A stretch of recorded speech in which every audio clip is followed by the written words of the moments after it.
It was 9 a.m. the 17th of January 2018 at a place called Wollongong's Five Islands in the southeastern part of Australia. On that day, Callum, a 28-year-old engineer, and his two other friends, Coralie and Mitchell, were free diving with seals. There were seals all about in the water, as Callum finally needed air in his lungs, and so made his way to the surface.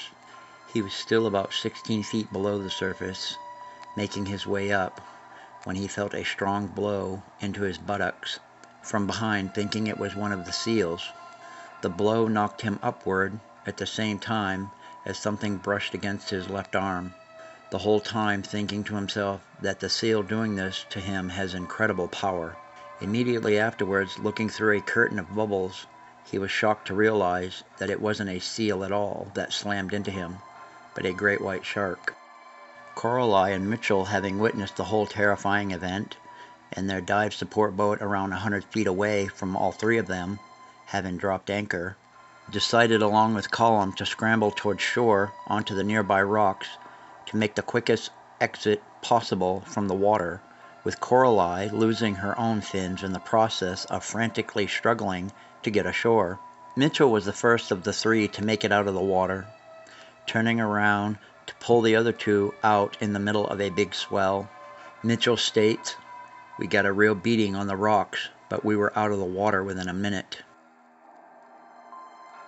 In an interview about the attack, Callum states, "I turned around to have a look, and that's when I saw it was a shark. It did a full 180-degree turn and came back to look at me. That's probably the point I realized I might be in trouble. The most amazing memory I have was looking this thing dead in the eye and wondering if that was the last thing I'm going to see." Callum also states that he never felt his fin, measuring 3 feet in length, being pulled off.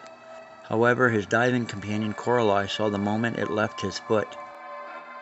He goes on further stating, "Once we got back on the boat, I was pretty upset and a little bit shocked with an encounter with such an apex predator. It's this really weird combination of being terrified but also completely in awe."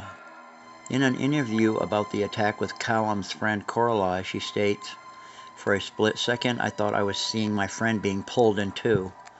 The shark opened its massive mouth, and as it closed its mouth, it kind of ripped down as it went to swim away. There was 3 feet missing off Callum's body. I was horrified.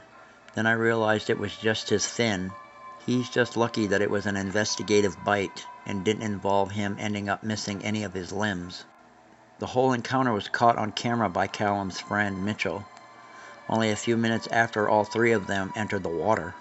The great white shark's described behavior towards Callum indicates it was most likely taking a test bite to determine whether Callum was a viable food source, which of course he would have been if he stuck around any longer in the setting and situation that he was in.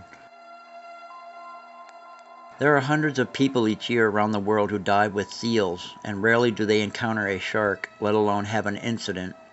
But there is the law of averages and a rolling of the dice that makes a percentage of being less in their favor or ending up not being in their favor at all when it comes to diving with seals that are the main food source of a great white shark, a species of shark that has no problem whatsoever of eating humans any more than it has no problem in eating seals.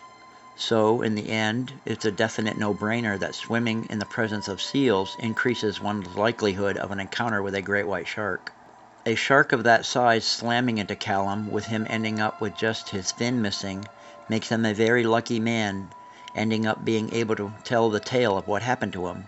The only other injuries Callum received included scrapes, the result of him scrambling onto the rocks when making it ashore. All a pretty decent trade-off instead of being eaten alive.